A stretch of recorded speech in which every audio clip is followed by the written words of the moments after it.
security को बुला ਇੱਥੇ ਖਲੋਵਾ ਡਾਕਟਰ ਸਾਹਿਬ ਇੱਥੇ ਹੀ मुझे इतने खलोगे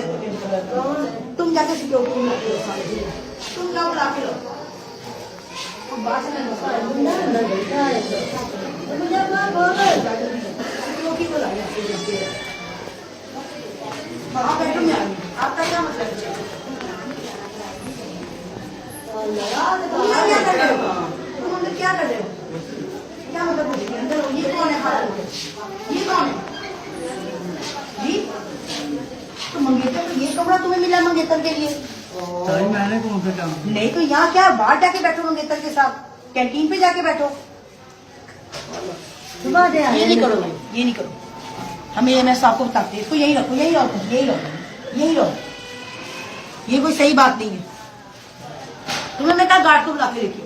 इस तरह का गार्ड नहीं होता इस तरह के काम जो करेगा वो गार्ड होगा मैं नहीं सुन सकती बात तुम्हारी सुन ही रही हूँ बोलो नहीं सॉरी वही नहीं डॉक्टर वैदिक को बुलाती हूँ तुम भाई मूवियाँ बनानी बंद करो इसका मरीज हमने देखा पता नहीं अंदर दुआगा नहीं पड़ा सीएमओ में बैठा हुआ है मैं एएमएस सबको बुलाऊंगी आप अंदर आओ आप सब बाहर ਤੁਸੀਂ ਭਾਈ ਬਾਹਰ ਚਲੋ ਨਾ ਮੈਨੂੰ ਤਾਂ ਸਿਰਫ ਦਾ ਪਤਾ ਨਹੀਂ ਪੈਂਦਾ ਸਫਾਈ ਕਰਨ ਲੱਗੀ ਆ ਤੇ ऐसा नहीं करो दरवाजा मुझे बंद कर कोई का मेरा तो बंद किया दिमाग खराब तेरा नौकरी कर तेरे एक चीज का नहीं पता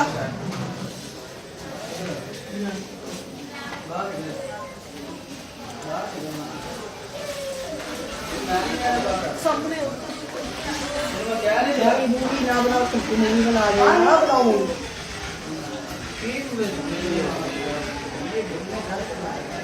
हेलो मैं कितने लोग जल्दी आओ जरा साइड में कोई डॉक्टर की किताब है मैं ठीक है भाई बाहर हो जा भाई कोई बंदा है तो बाहर हो जा ले ले करवाने का ले लो बाजी बाहर हो जाओ थोड़ा बड़ी चक्कर करवा का चेक बाहर हो ये लगी है कौन है कटना बाहर यार वो सुनिए की कह रहे बाहर हो जाओ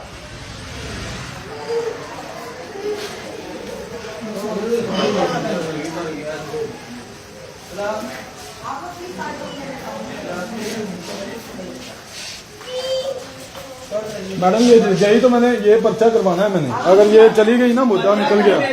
तो क्यों दोनों पे होना है दोनों पे होना है तुम यहाँ पे ये जना करी का अड्डा सरकारी हॉस्पिटल है ये मैं तेन दसांगा तू की कर रहे हैं अंदर तेरे एमएस से मैं पर्चा ना करवाया तो मेरे जम्मन च फर्क होएगा ये जना का अड्डा ये सरकारी बिल्डिंग है तू कुड़ियां लैके अंदर वड़ना पे इतने लोग इलाज करवान आते पे ने तू इतने जनाकारी का अड्डा खोले तुम अपनी जगह पे जाओ तुम इधर आओ इधर आओ सिस्टर आप इधर आइए इन सबको बाहर करें शाहद मुझे क्यों की बंद करो